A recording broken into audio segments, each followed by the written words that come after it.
வணக்கம். Welcome to கதை திரட்டு audio books. இந்த வீடியோவில் நம்ம என்ன கதை கேட்க போகிறோம்னா, நிலவு ஒரு பெண்ணாகி கதையின் 7வது பகுதி. நம்ம சேனலை இது வரைக்கும் சப்ஸ்கிரைப் பண்ணாதவங்க சப்ஸ்கிரைப் பண்ணுங்க. பக்கத்தில் இருக்கிற பெல் ஐகானை கிளிக் பண்ணி ஆல்ங்கிற ஆப்ஷனை ப்ரெஸ் பண்ணுங்க. ஸோ தட் நான் போடுற கதைகளை உடனுக்குடனே நீங்கள் கேட்கலாம். வாங்க கதைக்குள்ளே போகலாம். பாட்டி அடிக்கடி சொல்வது போல ராதிகா பொறுமைசாலிதான். ஆனால் பொறுமைசாலியான அவளுக்கே எத்தனை நாட்கள் கோபம் கொள்ளாமல் தாக்கு பிடிக்க முடியும் என்று தெரியவில்லை. இப்பொழுது மாதிரியே விதியின் மீது காட்ட முடியாத கோபத்தை அவன் மீது அவள் செலுத்தினாள். அதில் யாருக்கு என்ன பயன்? இப்படியே போனால் எங்கே அவளது அன்பு வெறுப்பாக மாறிவிடுமோ என மிகவும் பயந்து போனாள் அவள். அவளது கோபமும் வெறுப்பும் அவனுக்கும் அவள் மீது வெறுப்பை தோற்றுவித்தால் எல்லாவற்றையும் தாங்கிக் கொண்டவளால் அவனுடைய வெறுப்பை மட்டும் தாங்கவே முடியாதென நன்கு தெரிந்தது. அதை உணர்ந்த அடுத்த வினாடியே அவளது கோபம் அந்த வேகத்திலேயே கரைந்துவிட, கடவுளே, சீக்கிரமே இதற்கு ஒரு வழி காட்டு என மனமுருக வேண்டிக் கொண்டாள். அத்தனை நேரம் இருந்த தீவிரமும் நிமிர்வும் போய் தன் சக்தியெல்லாம் வடிந்தது போன்று தளர்ந்தவள் கிடைக்கல என்று மட்டும் கூறி அவ்விடத்தை விட்டு அகல தளர் நடையுடன் சென்றவளையே கண்களில் வலியுடன் தொடர்ந்தான் ரிஷிவர்மன். தனக்கு அவளை நினைவில்லை என்ற பொழுது கூட வேதனை, கோபம், கழிவிரக்கம், பயம் என ஏதோ ஒரு உணர்ச்சியுடன் இருந்தவள் அவள். இன்று அவளின் உணர்ச்சி துடைத்த முகம் தன்னால் தானே. அவள் பின்னேயே போக துடித்த கால்களும் அவனோடு அவளை இறுக அணைக்க துடித்த கைகளும் அவனை அங்கேயே மேலும் உட்கார விடாமல் எழும்ப வைத்தன. தட தடவென படிகளில் அவள் இறங்கும் பொழுதே அவளின் துயர் பொறுக்காமல் தான் துடிப்பதன் பொருள் என்ன? அதை உடனே துடைக்க விழையவும் இந்த அவசரம் ஏன்? அவள் முகம் மகிழ்ச்சியில் விகசித்தாள். தன் மனமும் மலர்வதன் ரகசியம் என்ன? அதை மலர்ச்சியோடு மட்டுமே பார்க்கும் ஆசை ஏன் என்ற 1000 கேள்விகள் அவனை படையெடுக்க மலர் கண் விழி வெளியே தெரித்து விடும் அளவுக்கு அவனது தலை வலி எடுக்க ஆரம்பித்தது. மாடி படிக்கட்டு கைப்பிடியில் வைத்திருந்த அவனது கரமும் தளர கால்களை அடுத்த படிக்கட்டில் வைப்பதற்கு முன் அவனின் உடலில் நடுக்கம் பரவலானது. தலையில் சுத்தியலால் பலமாக அடிப்பது போன்ற வலி எடுப்பதாக சொல்லி மாடி படிக்கட்டிலேயே அமர்ந்துவிட்ட ரிஷியின் வேதனையை கண்ட ராதிகாவும் சில கணங்களுக்கு வெலவெலத்து விட்டாள். கையும் ஓடாமல் காலும் ஓடாமல் சில கணங்கள் பிரம்மை பிடித்தவள் போல நின்றவள் துரிதமாக செயல்பட வேண்டிய அவசியத்தை உணர்ந்து நடந்து கொண்டாள். ரிஷியை சோதித்து பார்த்த மருத்துவர் எந்த ஆபத்தும் இல்லை என்று சொல்லும் வரையில் ராதிகாவின் மனம் ரிஷி ரிஷி என மன்றாடி கொண்டே இருந்தது. அவனிடத்தில் கோபம் கொண்டு பேசியதால் தான் ரிஷிக்கு தாழ முடியாத தலைவலி வந்து விட்டது என்று தன் மேலேயே பழியை போட்டு கொண்டு அதற்கும் சேர்த்தே வேதனைப்பட்டாள். வலியில் படிக்கட்டில் இருந்து அவன் உருண்டு விழுந்திருந்தால் நினைத்து பார்க்கவே முடியவில்லை அவளால். மருத்துவரும் இந்த முறை சற்றே கண்டிப்பான குரலில் அறிவுரை வழங்கினார். ரிஷி, உங்களுக்கு மேஜர் ஆபரேஷன் நடந்து இன்னமும் நீங்க பூரண குணம் பெறலை. எங்களுடைய அறிவுரையை நீங்க பின்பற்றினால்தான் சிகிச்சைக்கான முழு பலன் கிடைக்கும். எந்த ஸ்ட்ரெஸ்ஸும் எடுத்துக்காதீங்க. எதையாவது யோசிச்சுக்கிட்டே இருந்தா உங்களுடைய நியூரான்ஸ் அதற்கு ஒத்துழைக்காது. இப்படி அடிக்கடி தலைவலி வர்றதும் நல்லதும் கிடையாது ரிஷி. அவரது அறிவுரைகளை ரிஷியும் தலையை அசைத்து ஏற்றுக்கொண்டாலும் யோசிக்காமல் இருக்க வழி வகைதான் அவனுக்கு தெரியவில்லை. அவனது தலைவலி பற்றி கேள்வியுற்றதும் பென்சில்வேனியாவில் இருந்து சுதாவும் ராமநாதனும் உடனே கிளம்பி வந்துவிட்டனர். ரிஷியின் குசலத்தை பற்றி விசாரித்து திருப்தி கொண்ட சுதா, ஏமா, நீ அவனை ஒழுங்கா பார்த்துப்பேன்னு தானே தனியா விட்டுட்டு போனோம். இப்படி அவன் தலைவலியை இழுத்து வச்சுக்க விட்டுட்டியே என ராதிகாவிடம் சற்றே ஆதங்கத்தோடு வினவினார். முதன் முறை பொறுமையாக இருந்த ரிஷியால் அடுத்த முறை சுதா இதே போன்றதொரு குற்றச்சாட்டை ராதிகா மீது வைக்கும் பொழுது பொறுத்து கொள்ள முடியவில்லை. அம்மா, ராதிகா என்னை நல்லாவே கவனிச்சுக்கிறா. நானா எதையாவது யோசிச்சு தலைவலியை இழுத்து வச்சதுக்கு நீங்க ஏன் அவளை குத்தம் சொல்றீங்க? ரிஷியின் துணியில் போதும், இதுக்கு மேல அவளை எந்த குறையும் சொல்ல வேண்டாம் என்ற அதிகாரம் இருந்தது. சுதா பதில் பேசுவதற்கு முன்பே குறுக்கிட்ட ராதிகா, உங்க உடம்பு முடியலைன்னு ஆற்றாமையால பேசுறாங்க, அதை பெருசு பண்ணாதீங்க ரிஷி என்றாள் சமாதானமாக. உன்னை குற்றம் சொல்லிவிட்டால் உடனே என்னுடைய உடம்பு சரியாகிடுமா? அதுவும் சேர்ந்துதானே என்ன கஷ்டப்படுத்தும்? மகனின் பேச்சை கேட்டதும் தன் தவறை உணர்ந்த சுதா மெல்லிய குரலில், ஐ எம் சாரி ரிஷி, என்றார். இன்னமும் மகனின் முகத்தில் இருந்த கோபம் குறையாததைக் கண்டு, ராதிகா இங்க இருப்பதால் தான மறந்த ஒரு வருஷத்தை நினைவுபடுத்திக்க முயற்சி எடுக்கிற, அதுதானே உனக்கு தலைவலி கொடுக்கிறது, அதான் சொன்னேன் என்றார் தன்னிலை விளக்கமாக. மகன் மீண்டும் சொல் என்று ஒரு வார்த்தை சொல்வதற்கு முன்பு, இது என்ன பேச்சு சுதா, நீ மறுபடியும் அவனுக்கு தலைவலியை வரவழைக்க வேண்டாம், அவன் ரெஸ்ட் எடுக்கட்டும் என்று ராமநாதன் குறுக்கிட, சரி சரி, நான் எதுவும் பேசல, அவன் கூட கொஞ்ச நேரம் இருந்துட்டு வர, நீங்க போய் ரெஸ்ட் எடுங்க என்று விடை கொடுத்தார் சுதா. ராமநாதன் அறையை விட்டு வெளியேற அவரை பின்தொடர்ந்தபடியே வந்த ராதிகா அவரிடம் பேச்சு கொடுத்தாள். மாமா, உங்ககிட்ட ஒரு விஷயம் தனியா பேசணும். ரிஷியின் அறையை ஒரு முறை நோட்டம் விட்டவர், பேசலாம் வா, எப்படியும் பென்சில்வேனியா கதையெல்லாம் பேசி முடிக்க உங்க அத்தைக்கு கொஞ்சம் நேரம் பிடிக்கும் என்றபடியே அங்கிருந்த டைனிங் அறைக்கு சென்றார் மிகுந்த தயக்கத்துடன். நான் இந்தியாவுக்கு கிளம்பிடலாம்னு இருக்க மாமா என்றாள் எடுத்த எடுப்பிலேயே. ஏமா, ஏன் இந்த திடீர் முடிவு? ரிஷியை ரொம்ப கஷ்டப்படுத்துறேன்னு இருக்கு மாமா, அதனால தான். கொஞ்ச நேரத்துக்கு முன்னாடி சுதா சொன்னது உன்னை காயப்படுத்திடுச்சா? ரிஷிக்கு முடியலை என்றதும் அவ இப்படி பேசிட்டாம்மா, நான் அத்தைகிட்ட சொல்லி இந்த மாதிரி பேசக்கூடாதுன்னு சொல்லி வைக்கிறம்மா என்று சங்கடத்துடன் ஆறுதல் தந்தார். அச்சோ, அப்படியெல்லாம் இல்ல மாமா, கட்டாயம் இந்த முடிவை அத்தை பேசியதால நான் எடுக்கல, அப்படி நினைச்சுக்காதீங்க. வேற எப்படிம்மா நினைக்க சொல்ற என்ற கேள்வியை ராமநாதனின் விழிகள் வினவ, உணவு மேஜை மேல் இருந்த கண்ணாடி டம்ளரில் தண்ணீர் ஊற்றி பருகினார். அதான் சொன்னனே, ரிஷியை கஷ்டப்படுத்துற மாதிரி இருக்குன்னு. அவள் சொன்னதை கேட்டு மாமனாரின் முகத்தில் நம்பிக்கையின் சாயல் தென்பட, பாட்டியை பார்க்கணும் போல இருக்கு மாமா, அவங்களுடைய சமையல் புத்தகம் வெளியீட்டு விழா அடுத்த மாசம் வருது, அதில் நான் கலந்து கொண்டால் சந்தோஷப்படுவாங்க, அந்த புத்தகம் வெளிவர்றதுக்கு காரணமே நம்ம ரிஷி தான் என்ற காரணத்தையும் சேர்த்து சொன்னாள். ராமநாதன் அனுபவம் வாய்ந்தவர், நிறுத்தி நிதானமாக யோசித்து பேச அவகாசம் தராமலேயே தன் எதிரே அமர்ந்திருந்தவளின் பதிலில் இருந்தே கேள்விகளை தொடுத்தார். சரி, அது அடுத்த மாசம் தானே? இன்னமும் ஏதோ ஒரு காரணம் இருக்கா ராதிகா, உனக்கும் ரிஷிக்கும் எதுவும் பிரச்சனையம்மா என்று வினவினார் கூர் பார்வையை செலுத்தியபடி. பிரச்சனை எல்லாம் இல்ல மாமா. அப்போ வேற ஏதோ ஒரு காரணம் இருக்கு, அப்படித்தானே என்று பெரியவர் வினவ, இல்லை என்று மறுக்க இயலாமல் அமைதியாக உட்கார்ந்திருந்தாள். என்ன காரணம் ராதிகா, சொல்லலாம்னா சொல்லு, இல்லாட்டி ரிஷிகிட்டையாவது என்று சொல்லி முடிப்பதற்கு முன்பே, உங்ககிட்டயே சொல்லிடுற மாமா என்றாள். அவர் தலையை அசைக்கவும், ரிஷிக்கு கொடுத்துட்டதா சொன்ன 1 கோடி ரூபாயை யக்னேஷ் கொடுக்கவே இல்லை மாமா, ஆனா எனக்காக என் மெஸ்ஸுக்காக செலவு செய்ததா அவர் பொய் சொல்லியிருக்கார் என்று சுருக்கமாக சொல்ல, அதை கேட்டுக்கொண்டிருந்த ராமநாதனின் முகத்தில் அப்பட்டமான அதிர்ச்சி வெளிப்பட்டது. அவர் எதுவும் பேச முடியாமல் இருந்ததை புரிந்து கொண்டவள், ஆனா எத்தனை நாளைக்கு போய் நிலைச்சு நிற்க முடியும்? யக்னேஷும் பணம் தந்துட்டார், நானும் அந்த பணத்தை வாங்கல, லோன் தொகையும் குறையல, அந்த பணம் எங்கே போச்சுன்னு ரிஷி கேட்க ஆரம்பிச்சிட்டார், உண்மையை அவர்கிட்ட சொல்லவும் பயமா இருக்கு என கலக்கத்தோடு விவரம் சொன்னாள். ஏன் உண்மையை சொல்லிட என்று கேட்கும் பொழுதே ராமநாதனுக்கும் ராதிகா தயங்குவதற்கான காரணம் புரிந்தது. ரிஷிக்கு எல்லா விஷயத்திலையும் சந்தேகம் வந்துடும், மற்றவங்க பேச்சில் நம்பிக்கை வர்றது கஷ்டம்னு யோசிக்கிறியா ராதிகா? ஆமாம், நம்பர்ஸை நம்புறதை விட மனுஷங்க மேல நம்பிக்கை வச்சுட்டு இருந்தவர் அவர், அதனால தான் மாமா, என்னை பற்றிய நினைவு எதுவும் இல்லாம இருந்த பொழுது கூட நான் அவருடைய மனைவி என்றதும் அனாவசியமாக எந்த கேள்வியும் கேட்காமல் அதை அப்படியே நம்பினார். ஆனால் இப்போ அவரை ஒருத்தர் ஏமாத்துறாங்க, அதுவும் தன்னுடைய மெடிக்கல் கண்டிஷனால் ஏமாத்துறாங்க என்றால் தன்னை சுற்றி இருக்கிறவங்க எல்லார் மேலேயும் அந்த அவநம்பிக்கை வரத்தானே செய்யும். இல்லம்மா, அப்படி எடுத்துக்காத, உன்னோட நிலையை என்னால் புரிஞ்சுக்க முடியுது, ஆனால் இந்த விஷயத்தை இப்போதைக்கு ஆறப்போடுமா, நானும் யோசிக்கிறேன், இதுக்காக நீ ஊருக்கு போக வேண்டாம் ராதிகா, அதுவும் இந்த நேரத்தில் நீ ஊருக்கு போறேன்னு சொன்னா நீ என்ன காரணம் சொன்னாலும் சுதா மேலதாமா ரிஷி கோபப்படுவான், அத்தை அப்படி பேசியதை மனசுல வச்சுத்தான் நீ கிளம்புறேன்னு நினைப்பான்.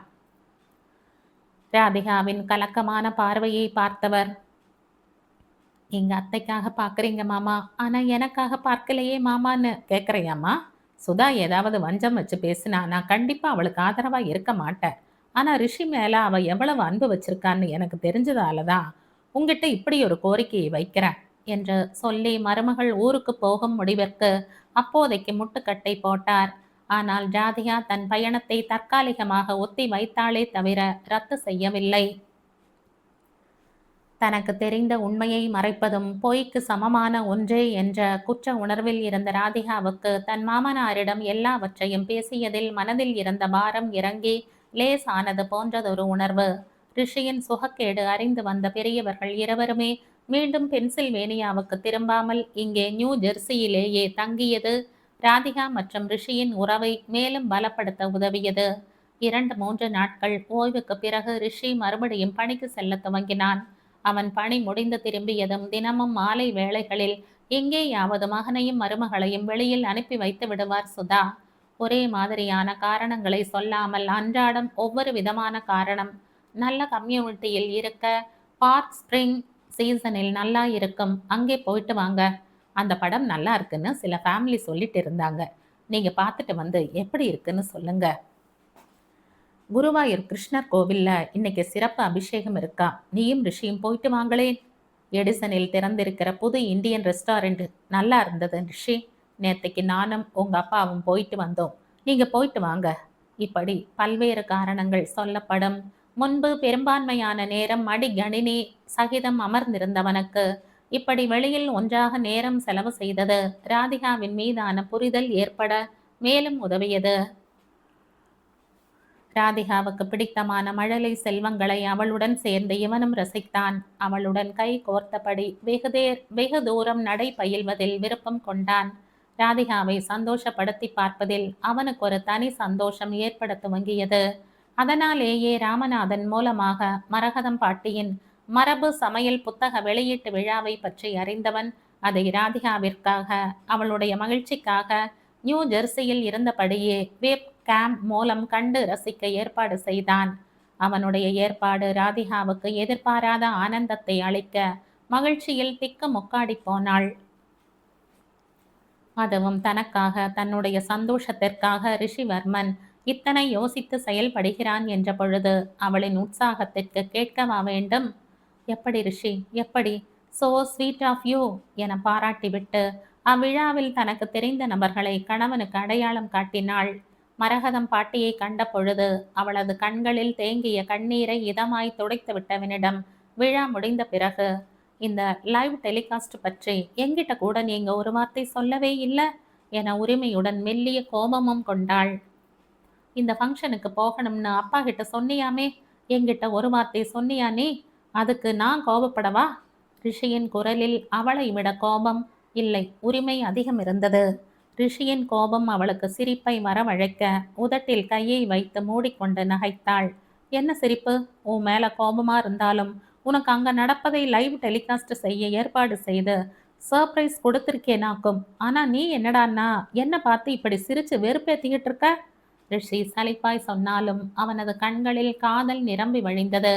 இதனால் வரையில் தன்னை தொலைவில் நிறுத்தி வைத்திருந்தவனின் பார்வைக்கும் இப்பொழுது அவன் பார்க்கும் பார்வைக்கும் வேறுபாட்டை அவளால் புரிந்து கொள்ள முடிந்தது. ரிஷியை அவளுடைய ரிஷியாக உணர முடிந்தது. தன்னால் உணர முடியும் காதலை அவனும் இந்த கணத்தில் உணர்கிறானா இல்லையா? இமைக்காமல் தன்னையே பார்த்திருந்தவளின் கரத்தை தன் கரத்தோடு இணைத்து கொண்டவன் மெல்ல அவளது முகத்தின் அருகில் சென்று அவளது விழிகளை நோக்கி, எனக்கு எதுவும் சர்ப்ரைஸ் இல்லையா ராதிகா என வினவினான். அவள் மனதில் இருந்த பூரிப்பு, காதல், நெகிழ்ச்சி போன்ற உணர்ச்சி கலவைகளின் விளைவாக ஐ லவ் யூ ரிஷி என்ற ஒவ்வொரு வார்த்தையையும் நிறுத்தி நிதானமாக சொன்னதோடு அவனிடமும் அதற்கான பிரதிபலிப்பை ஆவலுடன் எதிர்நோக்கி காத்திருந்தவளையே சில கணங்கள் பார்த்திருந்தவன், thanks, it means a lot to me என்றான் காதல் ததும்பிய குரலில். ராதிகா அவ்வளவுதானா என்பது போன்று அவனை பரிதாபமாக பார்க்க அப்பார்வையை எதிர்கொள்ள முடியாமல் தடுமாறினான் ரிஷிவர்மன். ஐ டூ லவ் யூ என்று அவளிடம் சொல்வதில் அவன் மனதில் ஒரு சின்ன தயக்கம். அது எதனால் என்ற காரணம்தான் அவனுக்கு விளங்கவில்லை. அவனுக்கு ராதிகாவிடம் நம்பிக்கை இருந்தது. அவளது சின்ன ஆசையை கூட நிறைவேற்றிவிட வேண்டும் என்ற அபிலாஷை இருந்தது. மற்றவர்களிடம் தான் திருமணமானவன், இவள் என் மனைவி என்று அறிமுகப்படுத்த முடிந்தது. தன் பெற்றோர் உட்பட யாரும் அவளை எந்த குறையும் சொல்லிவிடக் கூடாது என்ற எண்ணம் இருந்தது. அவளை எப்பொழுதுமே சந்தோஷப்படுத்தி பார்க்க வேண்டும் என்ற பிரியம் இருந்தது. இத்தனை இருந்தும் இன்னமும் அவனால் திருமண வாழ்க்கையை ஏனோ இயல்பாக ஏற்றுக்கொள்ள முடியவில்லை.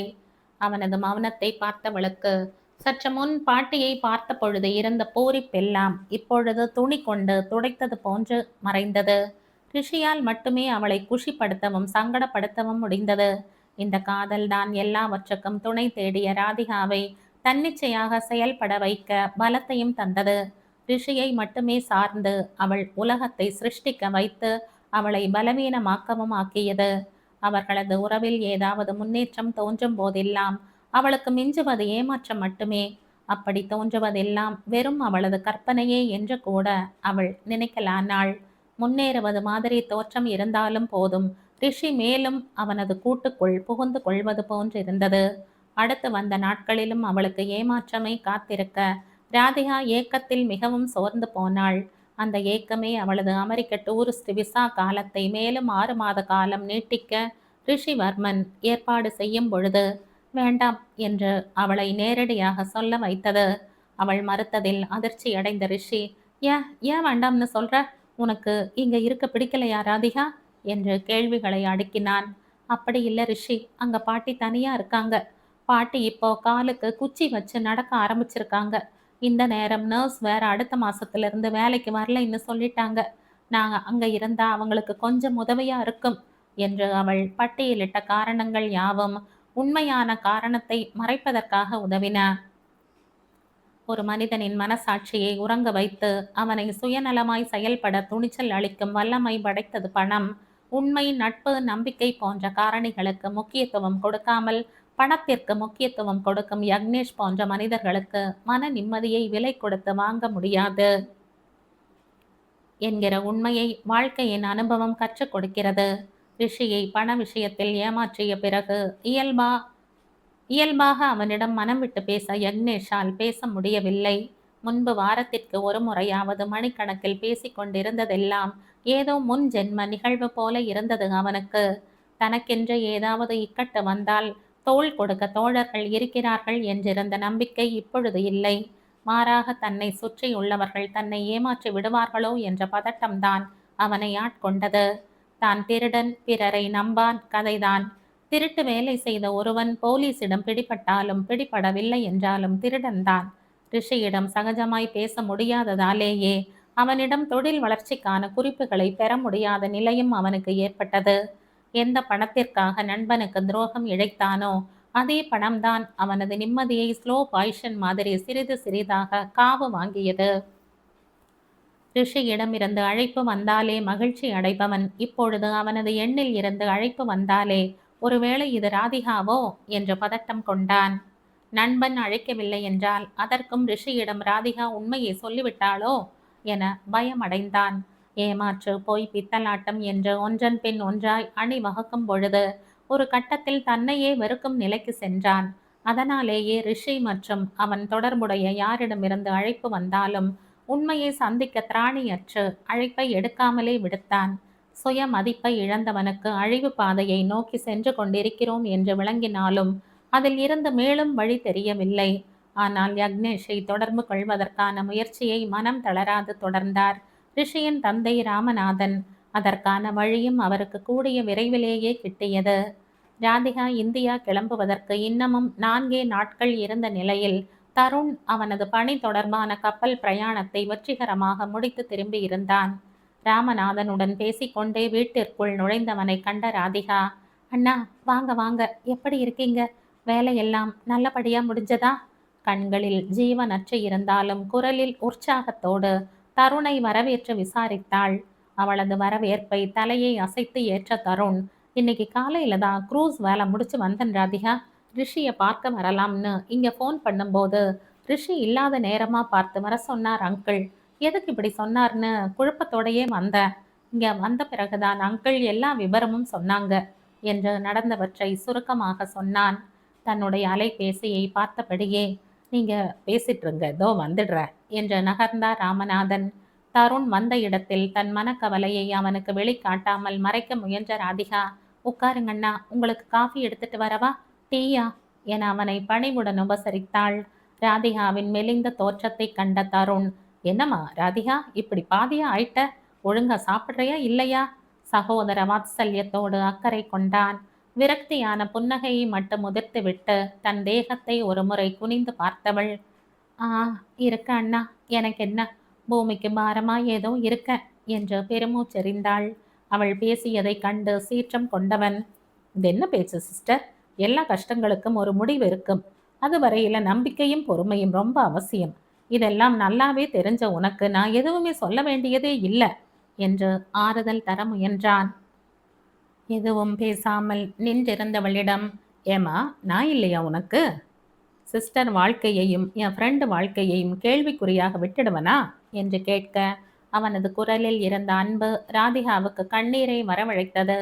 தனக்காக, தன்னுடைய நலத்திற்காக பரிந்து பேசும் ஒரு ஜீவன் சோர்வுற்றிருந்த மனதிற்கு ஆறுதல் தரும் விதமாய் பேசும் அவர்களது நலன் விரும்பி, எரிகின்ற வீட்டில் பிடுங்கியது வரை லாபம் என்று சுயநலமாய் செயல்படாத ஒருவன் என்று நினைக்கும் பொழுது அவளது மனதில் ஒரு இதம் பரவியது.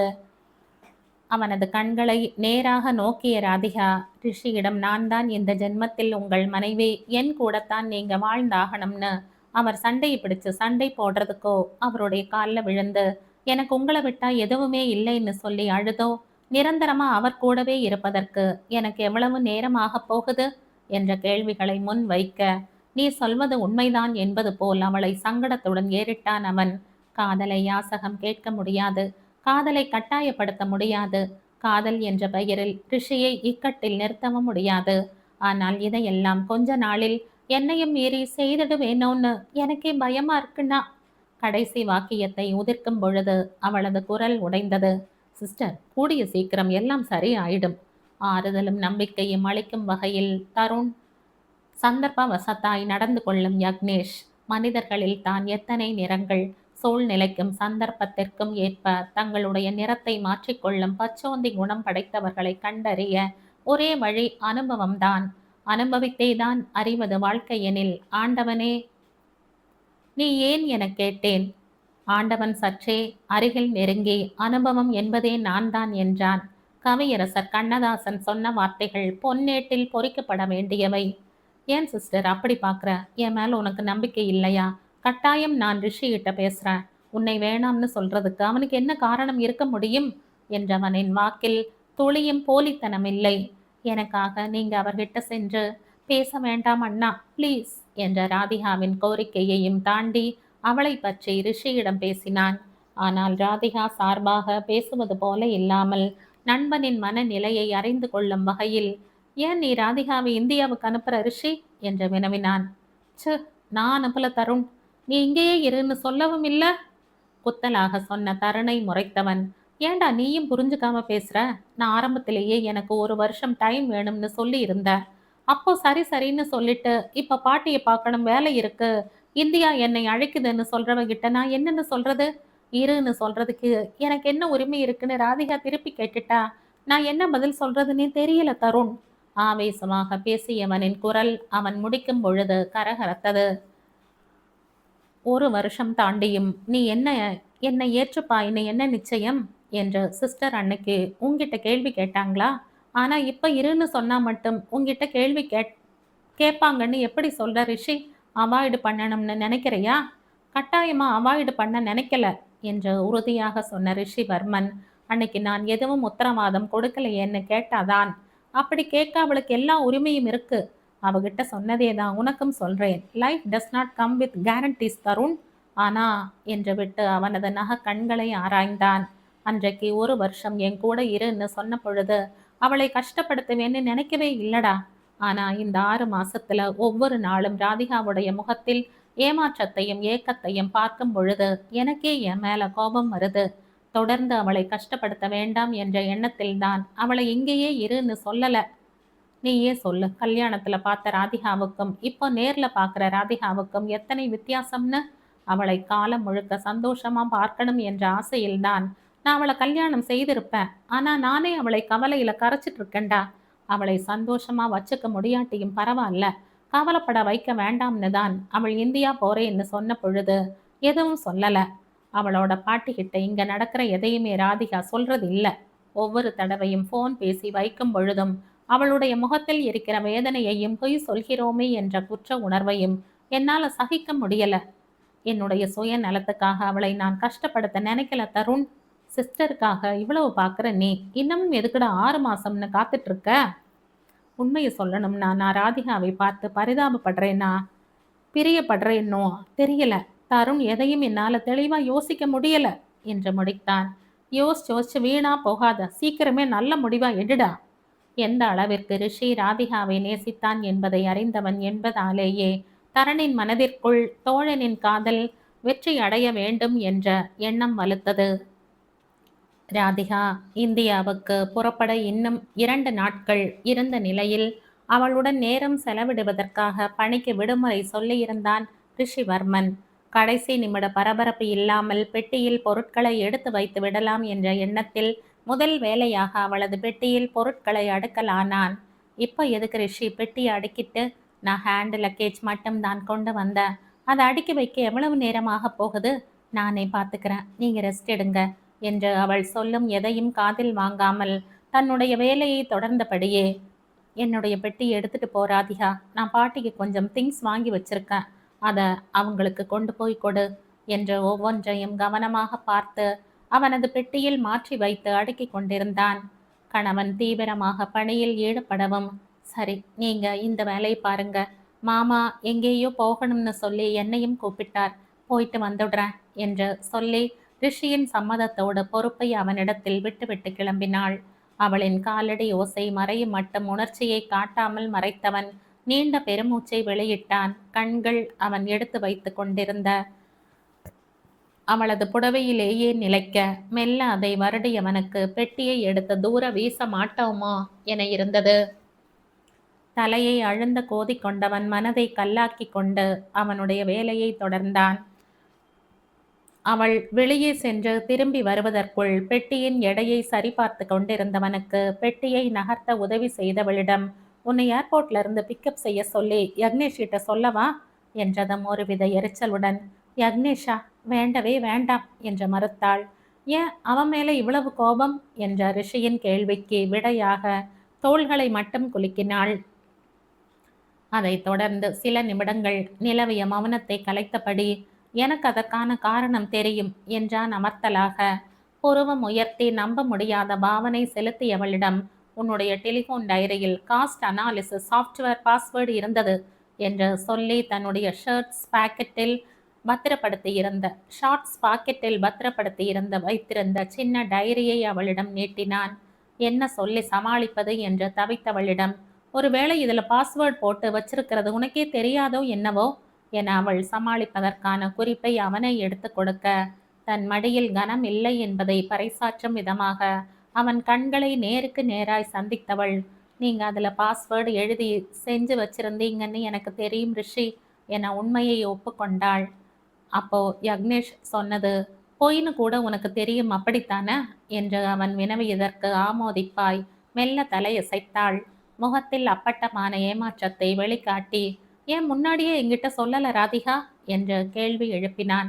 நான் சொன்னதை நீங்க நம்பி இருந்தீங்களா? நம்பி இருப்பீங்களா ரிஷி? யக்னேஷ் சொல்லித்தான், நான் உங்கள் மனைவி என்று எல்லோருக்கும் தெரிஞ்சது.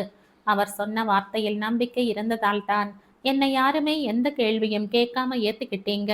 ஆனா மனசார ஏத்திக்கிட்டீங்களான்னு கேட்டா இல்லைன்னு தான் ரிஷி சொல்ல முடியும். நான் தப்பு சொல்லல, அது யதார்த்தம்தான். ஆதியோடு அந்தமாக அனைத்தையும் கொட்டிவிட வேண்டும் என்ற துடிப்பில் தொடர்ந்து பேசினாள். என்னை ஒரு வார்த்தை கேட்காம யக்னேஷ் சொன்னதை அத்தை அப்படியே நம்பிட்டாங்க. அவங்க நம்பிட்டாங்கன்னு எப்படி சொல்ற? அதை எப்படி என்கிட்ட கேட்கறதுன்னு அவங்களுக்கு தயக்கமா இருந்திருக்கலாம். ஆனா ஆளை அனுப்பி அங்க மிஸ்ல விசாரிச்சுக்காங்கங்கிற விவரம் மட்டும் வேலை செய்யறவங்க மூலமா தெரிஞ்சது. அதுவும் ராஜம்மாவுக்கு ஏதோ சந்தேகமா இருக்கிற மாதிரி மனதில் பட்டதால என்கிட்ட இதை சொன்னாங்க. ஓ, யக்னேஷ் மூலமாவே உங்ககிட்ட சொல்ல வைக்கலாம்னு நினைச்சு செய்த முயற்சிகளுக்கும் எந்த பலனும் இல்லை ரிஷி. கொஞ்சம் உங்க உடம்பு சரியானதும் நீங்களே காஸ்ட் அனாலிசிஸ் மூலமா உண்மையை கண்டுபிடிக்கலாமேன்னு நினைச்சுத்தான் உங்ககிட்ட அதை பத்தி பேசினேன். அப்போதைக்கு என்கிட்ட பாஸ்வேர்டு இருக்கிற விஷயத்தை சுத்தமா மறந்துட்டு மிஸ் கஸ்டமர் கிட்ட உதவி கேட்டிருந்தேன். நியூயார்க் போன பொழுது யக்னேஷ் வீடு விற்றதை பற்றி பேசினது கூட உண்மையை சொல்லல, நல்லதொரு சந்தர்ப்பத்தை எதிர்பார்த்துத்தான். உண்மையை சொல்ல நல்லதொரு சந்தர்ப்பத்தை எதிர்பார்த்துத்தான். ஆனா அன்னைக்கு அதற்கான சூழ்நிலை அமையல ரிஷி. உங்க ஹெல்த் கண்டிஷன் என்னை பயமுறுத்துச்சு. டாக்டர் பழைய விஷயங்களை யோசிக்காதேன்னு கண்டிப்பாய் சொன்ன பிறகு கையில கிடைச்ச பாஸ்வேர்டுக்கு வேலையே இல்லைன்னு தான் விட்டுட்டேன். அதனால தான் சொல்லல. ஐ எம் சாரி என தன் செய்கைகளுக்கான விளக்கங்களுடன் மன்னிப்பு வேண்டினாள். ஒருவேளை நீ அப்பவே உண்மையை சொல்லி இருந்தா நம்பி இருப்பதும் கஷ்டம்தான் ராதிகா. நீ அக்னேஷையும் அவன் உன்னையும் கை காண்பிச்சிருந்தால் உண்மையிலேயே எனக்கு குழப்பமும் அவன் நம்பிக்கையும் தான் மிஞ்சி இருக்கும்.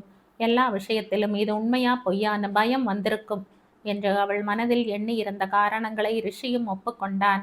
இன்னொரு விஷயம் உனக்கு சொல்லவா? உங்கிட்ட பாஸ்வேர்டு இருந்தும் அதை நீ மறைச்சிருக்கிறன்னா கண்டிப்பா ஏதாவது காரணம் இருக்கும் என்ற நம்பிக்கையில் நான் அதை யூஸ் பண்ணவே இல்லை. ஐ ட்ரஸ்ட் யூ கம்ப்ளீட்லி என ஆத்மார்த்தமாக மொழிந்தான். அவன் கூறியதில் அகமகிழ்ந்தவள். அப்புறம் எப்படி அக்னேஷ்னு தெரிஞ்சது? போட்டு வாங்கினீங்களா என்றாள் கேள்வியாக. இல்ல, அவன்தான் இன்னைக்கு நீ வெளியில போயிருக்கும் பொழுது ஃபோன் செய்தான். தருண் அவனை கூப்பிட்டு திட்டி இருப்பான் போல. ஓ, அவனுக்கே தான் செய்யறது தப்புன்னு நினைச்சு ஃபோன் செய்திருந்தால் கூட ஒருவேளை அவ்வளவு கோபப்பட்டிருக்க மாட்டானோ என்னவோ என்ற நிராசையுடன் பெருமூச்செறிந்துவிட்டு கம்மிய குரலில், எனக்கு மனசை கேட்கல ராதிகா, இப்போதைக்கு இதுக்கு மேல இந்த பிரச்சனையை பேச வேண்டாமே ப்ளீஸ் என்ற கோரிக்கையுடன் முடித்தான். அவள் மீது ஒருவன் அபாண்டமாய் பழி போட்ட பின்பும் கூட கூச்சல் போடாமல் ஆர்ப்பாட்டம் இல்லாமல் தனது நலனை கருத்தில் கொண்டு ராதிகா செயல்பட்ட விதம் அறிந்து உண்மையிலேயே வியந்து போனான் அவன்.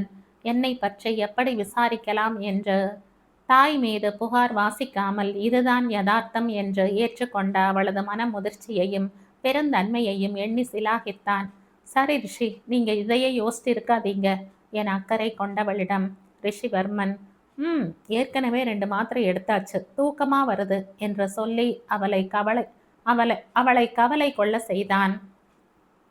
அந்த கவலை அவளை யோசனையில் ஆழ்த்தியது. நாட்கள் நெருங்க நெருங்க சென்னைக்கு பயணப்படலாமா வேண்டாமா என்று முடிவெடுக்க முடியாமல் தத்தளித்து கொண்டிருந்தவளை உறுதியுடன் ஒரு முடிவெடுக்க வைத்தது. ஆனால் அந்த முடிவு அவளை மட்டுமல்ல, ரிஷிக்குமே கவலை அளித்தது. என்ன ரிஷி, நாங்க சொல்றது சரிதானே? அர்ஜுன் கேட்க, எங்கேயோ இருக்கும் யாரிடமோ கவனத்தை பறி கொடுத்திருந்த ரிஷிவர்மன் திடுக்கிட்டு விழித்தான். ராமநாதன், சுதா, அர்ஜுன் மற்றும் ஆஷா என அனைவரும் அவனை சுற்றி அமர்ந்து பேசி சிரித்து கொண்டிருந்தாலும் ஏதோ தான் மட்டும் தனி தீவில் இருப்பதை போன்று உணர்ந்தவனின் மனம் 1000 பேர் சூழ இருந்தாலும் அங்கே இல்லாத நபரின் அருகாமைக்காகவே பெரிதும் ஏங்கியது.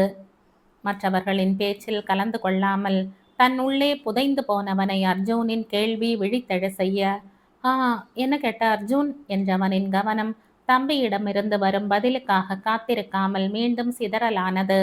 சம்மர் நல்லா ஆரம்பிக்கிறதுக்கு முன்னாடியே நாம எங்கேயாவது சின்ன ட்ரிப்பு போயிட்டு வந்துடலாம்னு அப்பா கிட்ட சொல்லிட்டு இருந்தேன். நான் எங்கேயும் வரல அர்ஜுன், நீங்க போயிட்டு வாங்க சுரத்தின்றி கூறிவிட்டு அதற்கு மேல் அந்த கலகலப்பான சூழலில் உட்கார முடியாமல் எழுந்தவன் வெளியே தோட்டத்திற்கு சென்று வெண்ணிலாவை வெறிக்கலானான். வானில் தெரிந்த வெண்ணிலாவிலும் அவனின் நினைவில் நீக்கமர நிறைந்திருந்தவளின் நிலா முகமே தெரிய கண்களை அழுந்த மூடி ஆழ மூச்செடுத்தான்.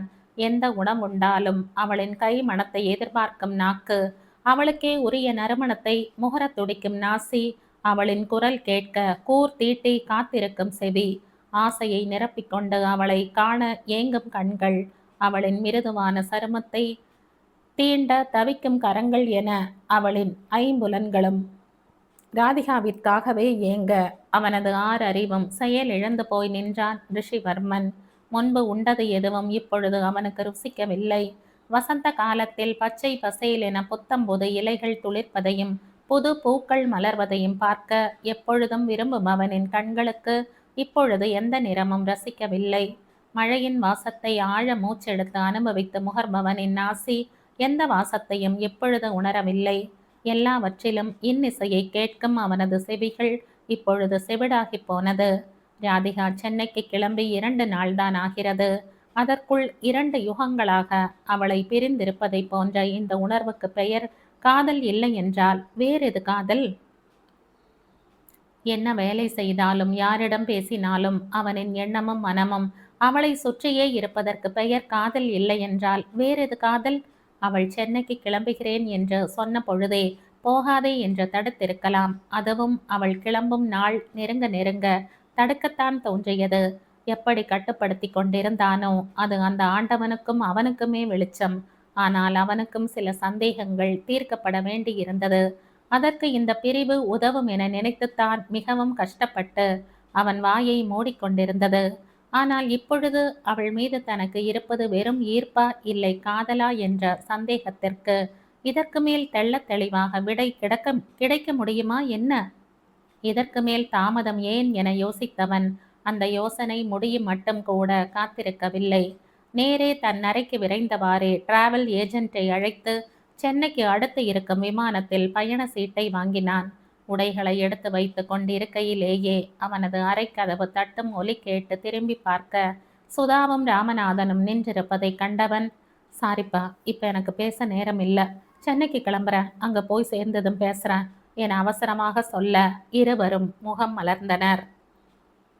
கேட்கவே ரொம்ப சந்தோஷமா இருக்கு ரிஷி, ராமநாதன் கூற, சுதா, உங்ககிட்ட சொல்ல என்ன ரிஷி, ராதிகா இங்க இருக்கும்போது எனக்கு இப்படியோ அப்படியோன்னு பல யோசனை இருந்தது, என்னவோ உண்மைதான். ஆனா அவ எப்போ உனக்காக உன்னை விட்டுட்டு திரும்பி போனாளோ அப்பொழுதே அவ அன்பு நிஜம்னு எனக்கு புரிஞ்சது என்றார் ஆத்மார்த்தமாக. நீயும் என்ன நினைக்கிறேன்னு தெரியாம நான் என்னையே குழப்பிக்கிட்டதும் இல்லாம எல்லோரையும் குழப்பி விட்டதும் போதும்னு நினைச்சுதான் பேசாம இருந்த. ஆனா எப்போ உன் மனசு இங்க இல்லைன்னு தெரிஞ்சதோ அதுக்கு பிறகும் என்னால பேசாம இருக்க முடியல என்றவர் அதுவரை அவர் நினைத்து செயல்பட்டது என ஒன்று விடாமல் மகனிடம் ஒப்பித்து முடித்து, போய் என் மருமகளை கூட்டிக்கிட்டு வா என்றார் மன நிறைவுடன். ராதிகா சிலவற்றை சொல்லி இருந்தாலும் இப்பொழுது எல்லாவற்றையும் முழுமையாக கேட்டவனுக்கு அவர் மீது எந்த கோபமும் எழவில்லை. அவனுடைய உணர்வுகளை முழுதும் ராதிகா ஆக்கிரமித்திருக்க அங்கே எந்த எதிர்மறை எண்ணங்களும் இருக்க இடமில்லை. ஒன்றையும் மனசுல வச்சுக்காதீங்கம்மா, ராதிகா பத்தி எனக்கு ரொம்ப நல்லா தெரியும், அவளும் ஒன்றும் நினைச்சுக்க மாட்டா, அவளோட வர என்றவாறே சுதாவையும் ராமநாதனையும் கட்டி அணைத்து ஆறுதல் கூறியவன் எல்லோரிடமும் விடை பெற்று தன் இணையுடன் இணைய கிளம்பினான். சோஃபாவில் சாய்ந்து அமர்ந்து ஜீவனற்ற கண்களால் இலக்கின்றி எங்கேயோ வெறித்து கொண்டிருந்த ராதிகா சென்னை வந்த இந்த 3 நாட்களாக செய்யும் வேலை இது ஒன்றுதான். இலக்கின்றி வெறிப்பதும் வீட்டின் 4 சுவற்றுக்குள்ளேயே இலக்கின்றி நடப்பதும் மட்டும் இப்பொழுது அவளது சக்திக்கு உட்பட்டது. இங்கு வந்த நாள் முதலாய் தான் ஏதோ ஒரு அவசரத்தில் ஆதங்கத்தில் தவறாக முடிவெடுத்து கிளம்பி வந்து விட்டோமோ என அவள் நினைக்காத நொடியே இல்லை எனலாம். மீண்டும் அங்கேயே திரும்பி போய்விடலாமா என்று கூட யோசித்து விட்டாள். ரிஷிக்காக திரும்பி போக எண்ணியவள் ஒவ்வொரு முறையும் அதற்கு எதிர்மறையாக யோசிப்பதும் ரிஷியை முன்னிட்டேதான். அவள் கண் முன்னேயே அவனை வைத்து கொண்டு யாரோ மாதிரி தள்ளி இருப்பதை தாங்க முடியாமல் வந்து விட்டது. எவ்வளவு நிஜமோ அதே அளவு நிஜம் தன்னால் அவன் உடல் உபாதைக்கு ஆளாவதை காண சகியாததும் தான். யக்னேஷ் பற்றிய விவரம் மட்டும் ரிஷிவர்மனுக்கு ஐயம் திரிபர தெரிந்தால் போதும். அதன் பின் வேறு பிரச்சனை இல்லை என நினைத்திருந்தவளுக்கு அவள் கிளம்பி வருவதற்கு முன் ரிஷி 2 மாத்திரை போட்டிருக்க, தலையை வலிக்குது என சொன்னதும் நடுங்கி விட்டது.